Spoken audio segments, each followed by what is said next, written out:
हैं जिन्हें आप मैटर कहते हैं, जिन्हें आप एटम कहते हैं।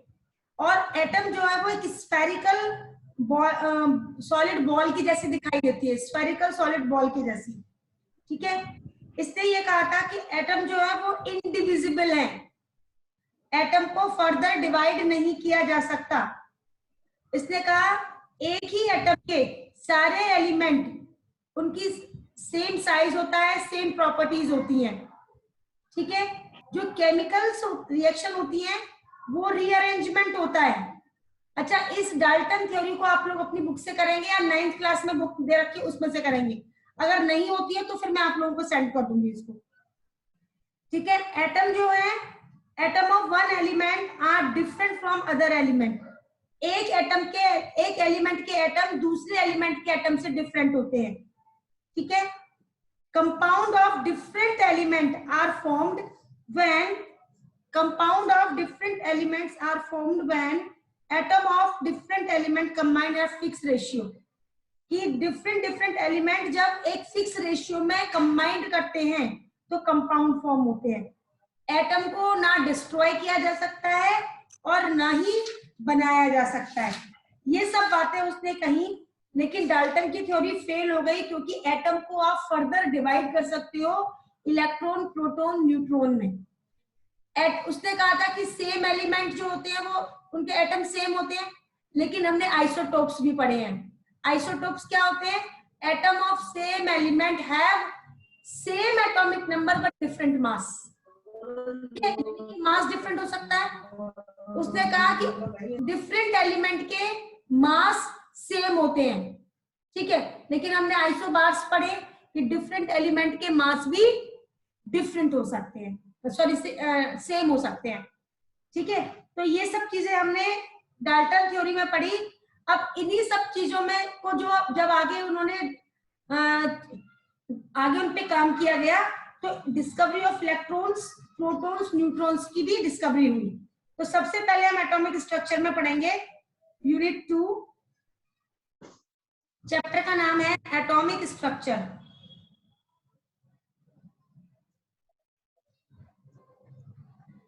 एटॉमिक स्ट्रक्चर, ठीक है। और सबसे पहले हम पढ़ेंगे डिस्कवरी ऑफ इलेक्ट्रॉन।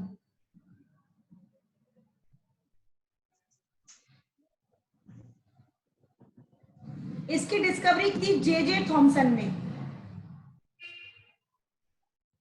हालांकि मुझे ऐसा लगता है कि मैंने आप लोगों को 10th क्लास में भी ये समझाया था। जे थॉमसन ने इसकी डिस्कवरी की थी कि उस वक्त क्या था कि कैथोड रेज के बहुत सारे वो चल रहे थे, उसके डिस्चार्ज ट्यूब के एक्सपेरिमेंट्स चल रहे थे। तो इन्होंने भी एक डिस्चार्ज ट्यूब पे एक्सपेरिमेंट किया। मैं आप लोगों को वो डिस्चार्ज ट्यूब दिखा रही हूँ, एक बार डिस्चार्ज ट्यूब दिखा रही हूँ मैं आप लोगों को।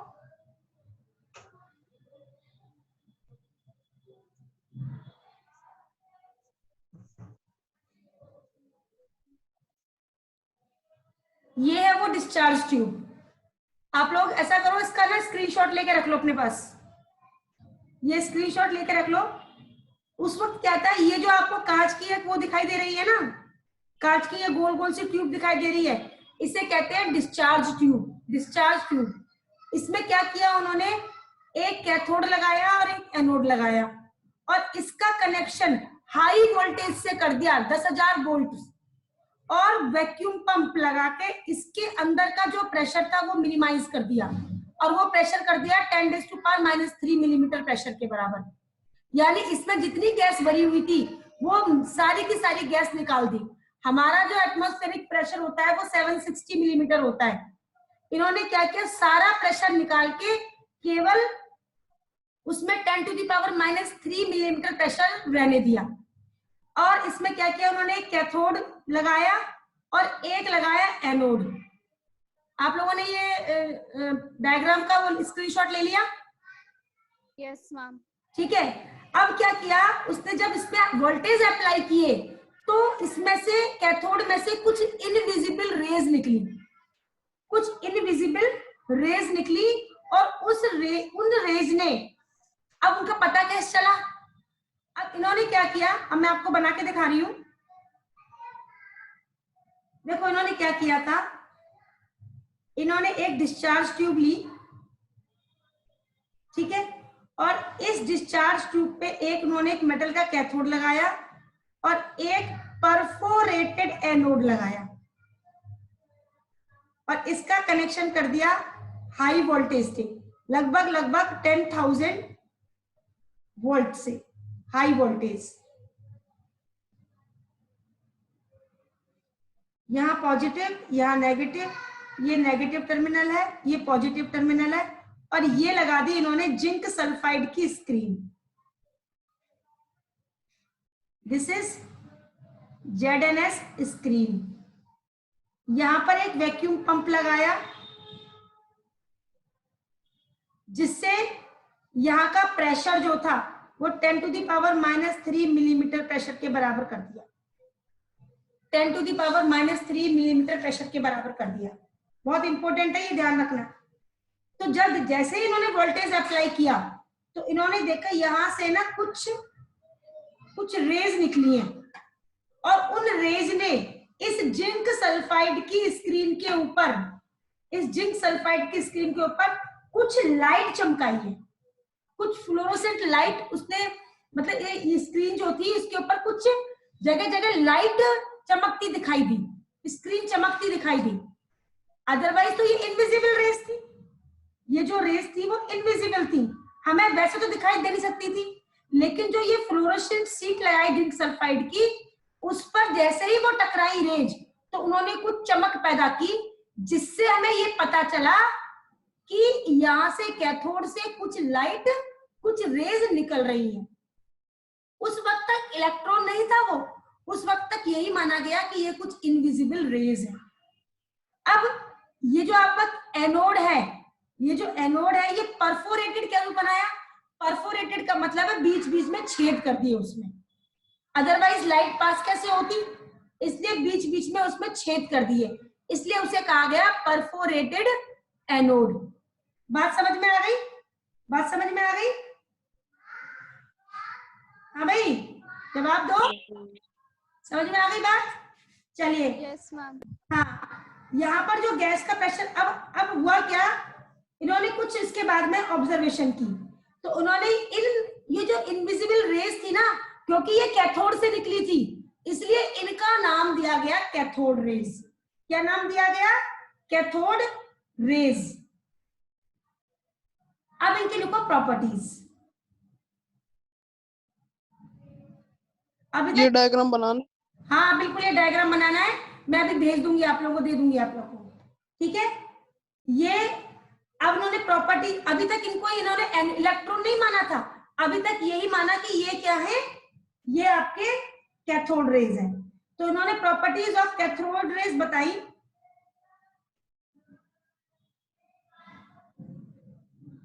पहली प्रॉपर्टी बताई, क्योंकि ये नेगेटिव इलेक्ट्रोड से निकल रही थी और पॉजिटिव की तरफ मूव कर रही थी, तो इनका नेचर कैसा हुआ?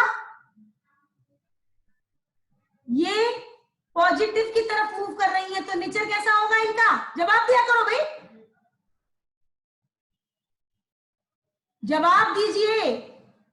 ये पॉजिटिव की तरफ मूव कर रही है तो नेचर कैसा होगा? नेगेटिव। नेगेटिव। तो लिखिए, दीज आर नेगेटिवली चार्ज्ड। पहला प्रॉपर्टी ये थी, क्योंकि ये कैथोड से निकल रही थी और कैथोड आपका नेगेटिवली चार्ज था और मूव किस तरफ कर रही थी? एनोड की तरफ, इसलिए इनको माना गया कि ये नेगेटिवली चार्ज है। दूसरा, इन्होंने क्या किया कि ये जो इनका जो वे था, रास्ता था ना ये वाला, इनके बीच में एक ओपेक ऑब्जेक्ट लगा दिया। ओपेक का मतलब है कोई ऐसी चीज रख दी जिसके आर पार लाइट ना जा सके। अब आप लोगों ने देखा लाइट नहीं जाएगी तो उसकी शैडो बन जाती है, शैडो बन जाती है ना, क्यों? क्योंकि लाइट तो स्ट्रेट लाइन में चलती है। तो उन्होंने देखा कोई ओपेक ऑब्जेक्ट लगाने के बाद में उसमें शैडो बन रही थी, उसमें क्या थी? शैडो बन रही थी। समझ में आ गई बात? समझ में आ गई? Yes ma'am. बताया कि ये जो है वो स्ट्रेट लाइन में चलती हैं। लिखिए,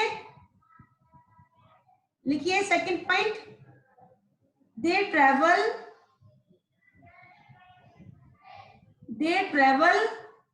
in straight line. Straight line, अभी हटाना मत। नहीं हटा नहीं रही, चिंता मत कर। They travel in straight line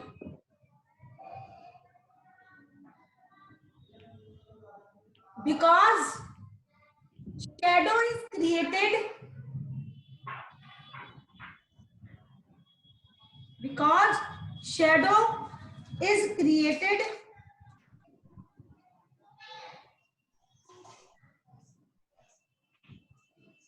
ma'am बता shadow दो। is created when we placed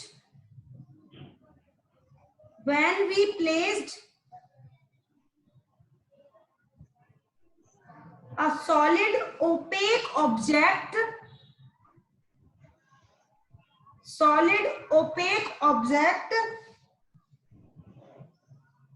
in the path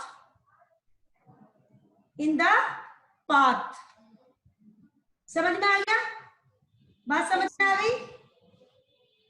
yes ma'am. अब उन्होंने क्या किया, इनके बीच में, इनके रास्ते में छोटे छोटे पैडल व्हील रख दिए। पैडल व्हील, साइकिल के जो व्हील होते हैं ना, पैडल व्हील रख दिए। अब जब लाइट में कुछ ताकत होगी या कोई भी रेज है, अगर उनमें ताकत होगी तो वो क्या करेगी, पैडल व्हील को हिला देगी ना। तो उन्होंने देखा कि ये जो पैडल व्हील थे ये मूव करने लग गए, पैडल व्हील मूव करने लग गए। अगर केवल ये रेज होती तो ये पैडल व्हील को हिला नहीं सकती थी, यानी इनमें कुछ काइनेटिक एनर्जी थी और उस एनर्जी की वजह से ये पैडल व्हील मूव करने लग गए, ये पैडल व्हील मूव करने लग गए। तो लिखिए, लिखिए,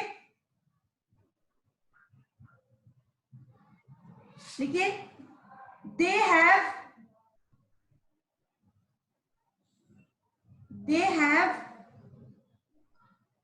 kinetic energy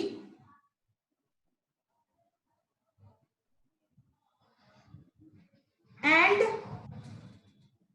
are made up of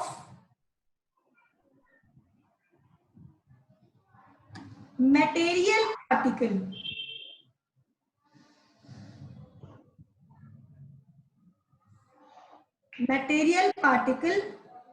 because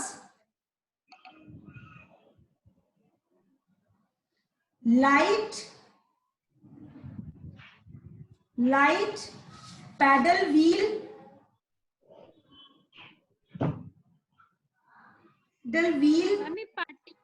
particle b के बाद क्या लिखा है? because light paddle wheel move when we put in the way, on the way। बात समझ में आ गई? बात यस मैम। समझ में आ गई? ठीक है, आगे लिखेंगे next point, they are deflected towards positive plate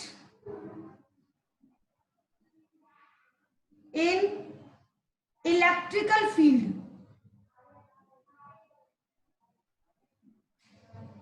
It means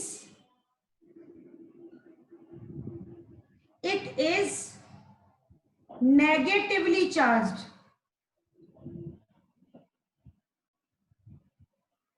Negatively charged।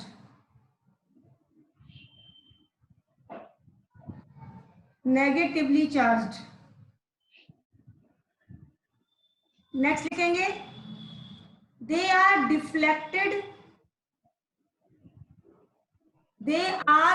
deflected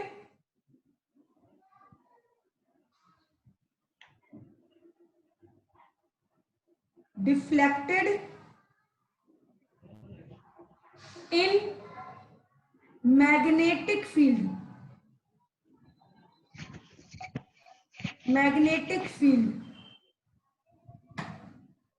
They are deflected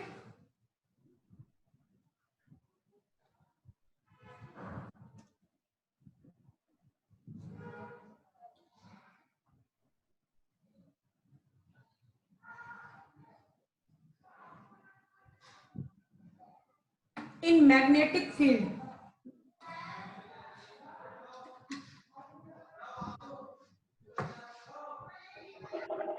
लिखेंगे they produce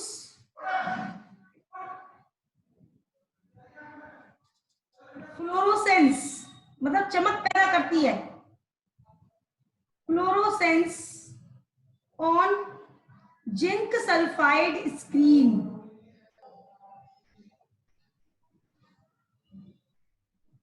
zinc sulphide screen.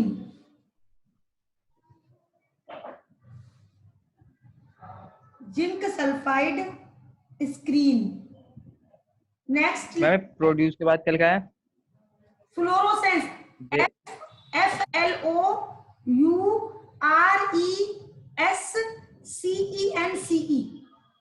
Fluorescence. Okay ma'am. Next लिखेंगे दे प्रोड्यूस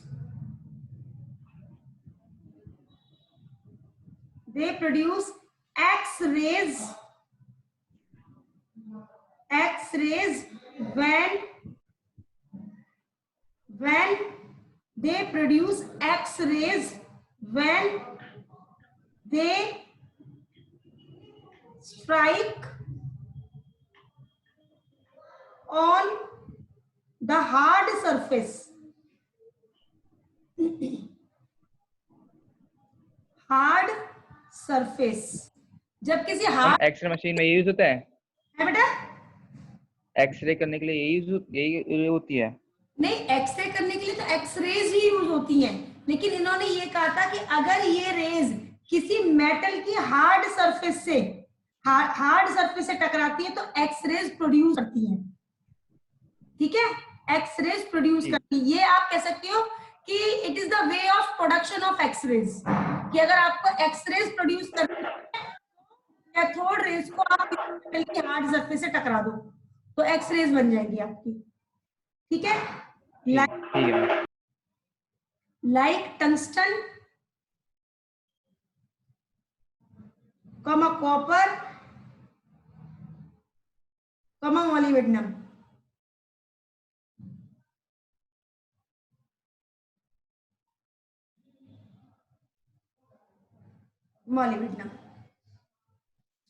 समझ में आ गया?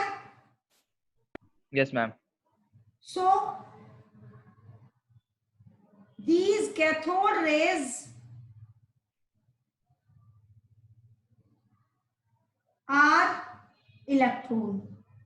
इसलिए इनको इलेक्ट्रॉन कहा गया क्योंकि ये देखो, अगर रेज होती केवल तो ये पार चली जाती, आर पार चली जाती. ठीक है, लेकिन क्योंकि इन्होंने शेडो क्रिएट की, चलो ये भी मान लिया हमने, शेडो क्रिएट करते रेज भी करती हैं, लेकिन इन्होंने पैडल व्हील को हिला दिया. इनमें कुछ काइनेटिक एनर्जी थी, इनमें कुछ मटेरियल पार्टिकल्स थे, इसलिए इनको हमने कहा कैथोड रेज के साथ साथ इनको हमने क्या कहा, इलेक्ट्रॉन. कि ये जो कैथोड रेज है इनमें इलेक्ट्रॉन है, फास्ट मूविंग इलेक्ट्रॉन जो होती है वो कैथोड रेज होती है. कि इलेक्ट्रॉन इतनी तेजी से मूव करते हैं कि वो हमें रेज की तरह दिखाई देते हैं. जैसे आप लोगों को पता होगा जो मूवीज बनती हैं, जो वीडियोस बनते हैं वो कैसे बनते हैं, पता है आपको? जो वीडियोस होते हैं वो कैसे बनते हैं, कैसे मूव करते हुए दिखाई देते हैं हमें? किसी को कोई आइडिया है? जवाब क्या? जो वीडियोस होते हैं, वीडियोस हम लोग वीडियोस देखते हैं ना, पिक्चर वगैरह जो देखते हैं हम. Yes ma'am, yes ma'am. Videos किस तरीके से बनते हैं? किसी को पता है, कुछ अंदाजा है किसी को? मैम अरे कंप्यूटर वाले मैम ने बताया था, बताओ कि जो पिक्चर्स, टाइमलाइन थ्रू। हाँ जो पिक्चर्स होती है ना, उन पिक्चर को बहुत तेजी से मूव कराते हैं। मूव कराया जाता है जब भी वो हमें लगता है चलती हुई। हाँ, तो वो हमें चलती हुई दिखाई देती है। तो ऐसे ही जो इलेक्ट्रॉन है ना, वो इतनी फास्ट चलता है कि हमें लगता है कि वो कोई हवा है, कोई रेज है। बात समझ में आई? आपने देखा होगा कई बार कुछ चीजें ऐसी होती है, कोई धूल की पार्टिकल है, हवा चल रही है, ठीक है, लेकिन जब बवंडर कब दिखाई देता है हमें, जब वही धूल के पार्टिकल मतलब मूव करते हैं। समझ में आया आप लोगों को कि हवा भी चल रही होती है? Yes ma'am, yes ma'am. लेकिन हवा के अंदर जब धूल के पार्टिकल मिक्स हो जाते हैं तो वो हमें दिखाई देने शुरू हो जाते हैं ना। तो आप वही कह सकते हैं, जो इलेक्ट्रॉन होता है अगर नॉर्मल तरीके से है तो वो इलेक्ट्रॉनिक पार्टिकल है, लेकिन जब वो मूव करता है तो वो कैथोड रेज में कन्वर्ट हो जाता है। बात समझ में आई? अब उसके बाद इसने क्या किया, ये जो आपकी डिस्चार्ज ट्यूब थी, इसने इसके कैथोड के मटेरियल को बदल दिया, बदल दिया। इसने इसके अंदर का जो भी मटेरियल थी उन सबको चेंज कर दिया। जैसे पहले मान लीजिए कॉपर का बना हुआ था तो फिर किसी और का बना दिया, कुछ इस तरीके से मटेरियल चेंज कर दिया। लेकिन फिर भी उसने क्या देखा कि सेम इनविजिबल रेज निकल रही हैं उसमें से, सेम इनविजिबल रेज निकल रही हैं। तो उसने ये माना कि ये क्या है, ये फंडामेंटल प्रॉपर्टी है। जैसे हम क्या कहते हैं, सब इंसान के आंख नाक कान सब अलग अलग है, लेकिन हम ये मानते हैं कि 23 पेयर्स क्रोमोसोम्स होते हैं, उसी की वजह से वो इंसान है। मानते हो ना, बायो में पढ़ा है ना आप लोगों ने कि 23 पेयर्स होते हैं क्रोमोसोम्स के, ठीक है, ये हमारी आइडेंटिटी है ना कि हम इंसान है। तो वैसे ही जो इलेक्ट्रॉन है ना, आप चाहे मटेरियल चेंज कर दो, चाहे गैस चेंज कर दो, चाहे सब कुछ चेंज कर दो, लेकिन इलेक्ट्रॉन फंडामेंटल प्रॉपर्टी है। इलेक्ट्रॉन जो है वो फंडामेंटल प्रॉपर्टी है। हम कहते हैं हमारे शरीर के अंदर जो हार्ट है, ब्रेन है, ये हमारे फंडामेंटल पार्ट है। सिर्फ आगे का चेहरा बदला हुआ है, अदरवाइज सारे लोगों का फंक्शन सेम है। तो वही कह रहा है कि अगर आप सब चीज बदल दोगे तब भी इलेक्ट्रॉन वहीं की वहीं एग्जिस्ट करेगा, उसी तरीके से आएगा। यानी ये उस मैटर का फंडामेंटल पार्टिकल है। अब आगे लिखेंगे आप लोग, आगे लिखेंगे ऑन चेंजिंग, नेक्स्ट पॉइंट है 8th। हाँ नेक्स्ट पॉइंट लिखो, ऑन चेंजिंग द गैस और electrode material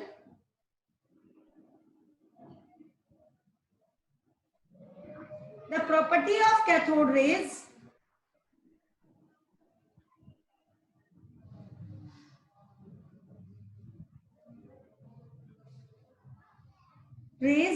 remain same,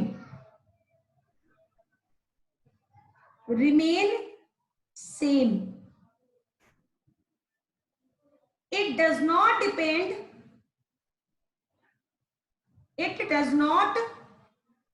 note कर लिया? Yes ma'am. It does not depend upon material.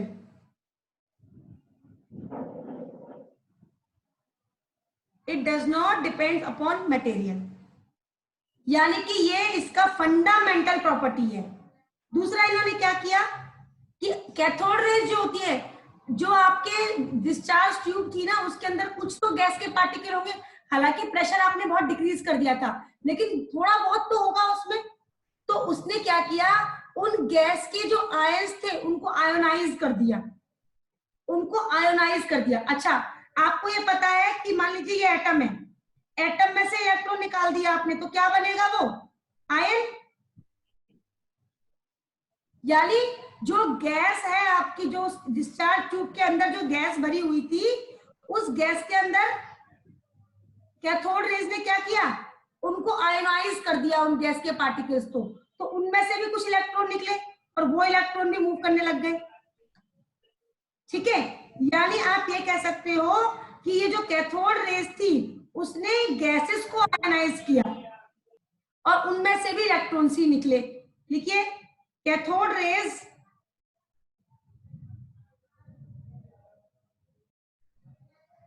Produce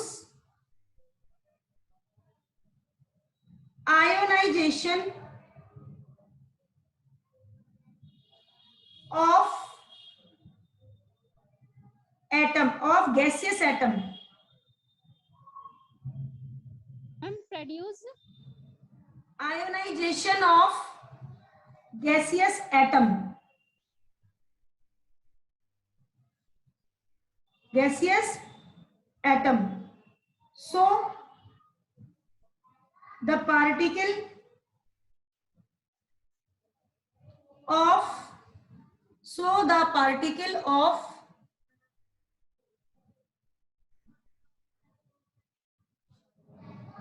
cathode rays are fundamental particle. Fundamental particle.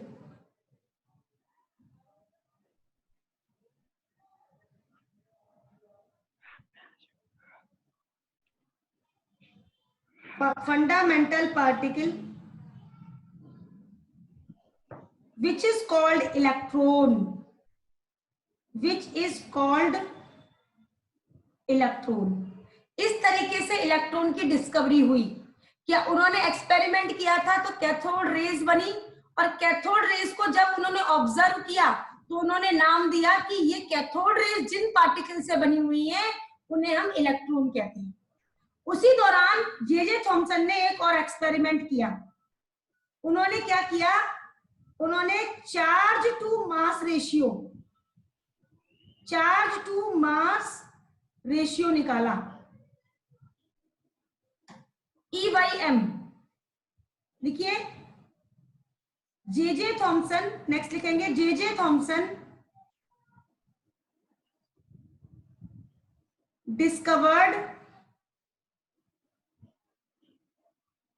Discovered charge to mass ratio, यानी E/m। E क्या है, charge of electron, और m क्या है, mass of electron. और इन दोनों का जो रेशियो आया वो 1.75 इंटू 10⁻11 कूलम्स पर केजी आया। 1.75 इंटू 10⁻11 कूलम्स पर केजी आया। और जब उन्होंने इसके मटेरियल को भी चेंज किया, किसके, इलेक्ट्रोड को, गैस को, तब भी ये charge to mass ratio same आया। आगे लिखेंगे, on changing the gas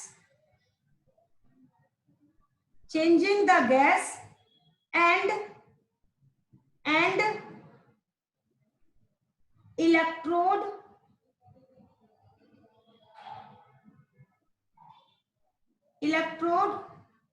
of the experiment,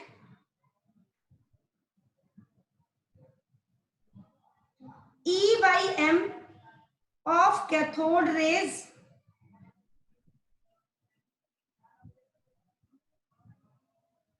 remain same।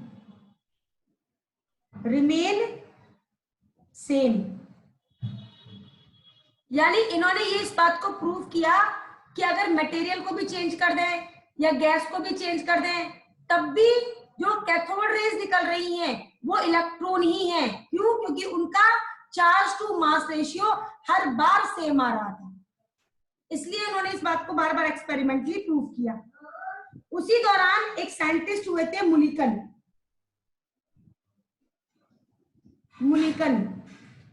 ने एक ऑयल ड्रॉप का एक्सपेरिमेंट किया था। मिलिकन है, ये MI है, मिलिकन दोबारा लिखती हूँ,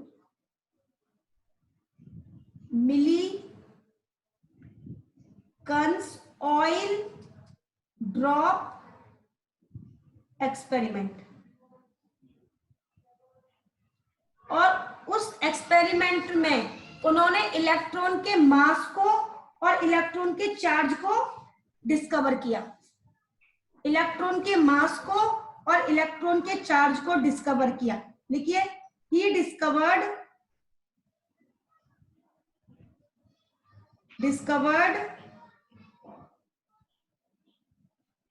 mass and charge of electron. तो मास आया, चार्ज आया इलेक्ट्रॉन का 1.6 इंटू 10⁻⁻19 कूलम, और मास आया इलेक्ट्रॉन का 9.1 इंटू 10⁻⁻31 kg। अब एक बार E अपॉन M की वैल्यू निकाल के देख लो, क्या वो 1.75 आती है? E की वैल्यू निकाल के देख लो, क्या वो 1.75 आती है? देखो,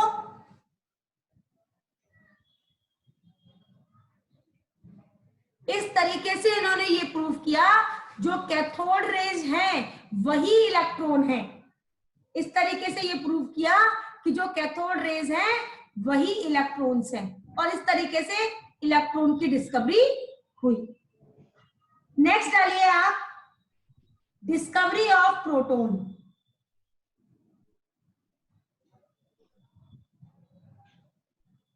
discovery of proton theoretical part है थोड़ा सा। इसकी जो डिस्कवरी थी वो ई गोल्डस्टीन ने की थी।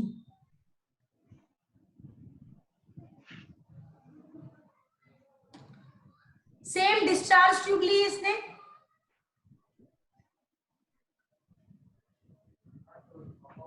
यहां पर 2 मिनट बचे, कोई बात नहीं, यहां पर कैथोड और यहां पर एनोड, और ये वोल्टेज, ये उसने वो अप्लाई कर दिया, ये उसने वोल्टेज अप्लाई कर दिए, ठीक है। और ये इवैक्यूएटेड पंप था जिसने वैक्यूम क्रिएट किया। इस बार उसने क्या किया, कैथोड को परफोरेटेड लिया और एनोड आपका, और प्रेशर जो था अब की बार कम नहीं किया, ज्यादा कम नहीं किया, इस बार प्रेशर रखा 0.111 millimetre of Hg, 0.1 millimetre of Hg। तो उसने देखा यहां से कुछ कलर्ड, और यहां पर लगाई जिंक सल्फाइड की स्क्रीन, यहां पर जिंक सल्फाइड की स्क्रीन लगाई, तो उसने देखा कुछ कलर्ड रेज निकल रही हैं, कलर्ड रेज।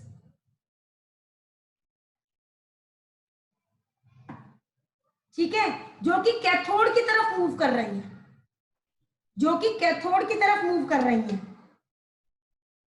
तो इनका नाम दिया गया एनोड रेज, इनका नाम, इन रेज का नाम दिया गया एनोड रेज। डायग्राम बना लीजिए आप लोग, एनोड रेज, नोट कर लिया, बना लिया? Yes ma'am. लिखिए, yes, ma'am. मैम लिखिए, लिखिए, पहला point, these are made up of charge particle.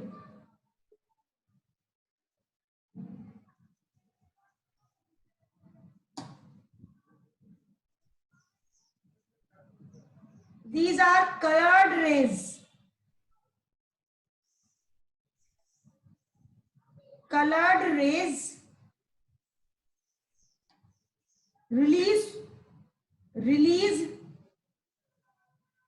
release from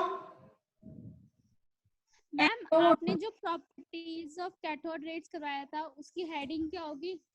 discovery of electron. पहले डिस्कवरी ऑफ इलेक्ट्रॉन आएगा, फिर उसके अंदर कैथोड रेज की प्रॉपर्टी। आप डिस्चार्ज ट्यूब का एक्सपेरिमेंट लिखोगे, फिर उसके बाद आप कैथोड रेज की प्रॉपर्टी लिखोगे। ठीक है, इसको मैं नेक्स्ट क्लास में कंटिन्यू करूंगी। अब मैं बंद कर रही हूँ क्योंकि टाइम ओवर होने वाला है। ठीक है, नेक्स्ट क्लास में मैं कंटिन्यू करूंगी आप लोगों के साथ में।